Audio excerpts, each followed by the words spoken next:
Magandang umaga sa ating pong lahat. Muli tayo ay naririto po sa ating programang Letter from Our Lover. So ngayon pong umaga, ang topic na dadaling ko po sa inyo ay pinamagatan ko pong Everything is under God's control. Nahinango ko po sa unang Samuel, Kabanata 2, talata 6 hanggang 7. Ganito pong sinasabi ng NIV version, 1 Samuel chapter 2 verses 6 to 7. The Lord brings death and makes alive. He brings down to the grave and raises up. Verse 7.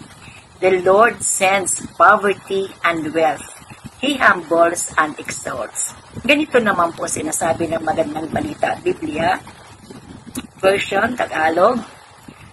Ikaw o Yahweh ang may kapangyarihan magbigay, bumawi ng buhay. Maaari mo kaming itapon sa daigdig ng mga patay at maaari mong buhayin muli. Verse 7. Maaari mo kaming pagyamanin o paghirapin. Maaaring ibaba at itaas. So, lagi po pinagpapala ng Diyos ang kanyang salita. Tayo sa manalangin. Aming banal na Diyos, kay umaga, salamat. Minsan pa po, samahan niyo kami sa aming pong pag-aaral na ito. Kayo po ang kakatagpo sa lahat ng aming pong pangangailangan sa espiritual ngayon umaga. Maraming salamat po sa pangalan ni Jesus. Amen. Amen. Amen. Alam niyo po mga kaibigan, ito pong panalangin na ito ay panalangin po ni Hannah doon sa chapter 2 ng unang Samuel. At alam naman po natin na ito ay naganap itong panalangin na ito pagkatapos po siyang pagkaaluban ng anak na lalaki na si Samuel, pinagkaalog sa kanya ng ating Panginoon. Sa katunayan na talagang kinikilala niya na ang Diyos ay makapangyarihan sa lahat at siya lang ang may kapangyarihan magbigay sa mga babae na humingi ng anak kahit sila sabi nga ay baom. Sabi nga po dito, kinikilala niya ang kapangyarihan ng Diyos ng lahat ng bagay ay magagawa ng ating Panginoon. At alam niyo po, totoo naman po yon.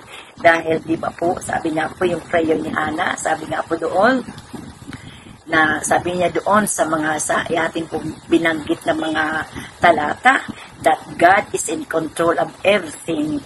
Sabi ng verse 6, the Lord kills and brings to life. This is our God. Ito yung ating Diyos. Hindi basta-basta ang Diyos, kundi makapangyarihan na Diyos. May hawak ng lahat ng bagay sa mundo ito. Siya ang may kontrol ng lahat ng bagay. No matter how powerful, strong, and rich, healthy, and unbeatable any human person seems to be, the Lord can end their life instantly. God is the one who determines death and can even raise up those who have died. God alone is the giver and taker of life. Siya lang po talaga ang pwedeng magbigay ng buhay at bumawi ng buhay. Sabi ba po dito, sabi nga po ng Aklat ng Job, Kabanata 1, talata 21, sabi nga po, God is the giver of life and He is also the taker of life. And our God is holy and sovereign, pinakamadakila at higit sa lahat.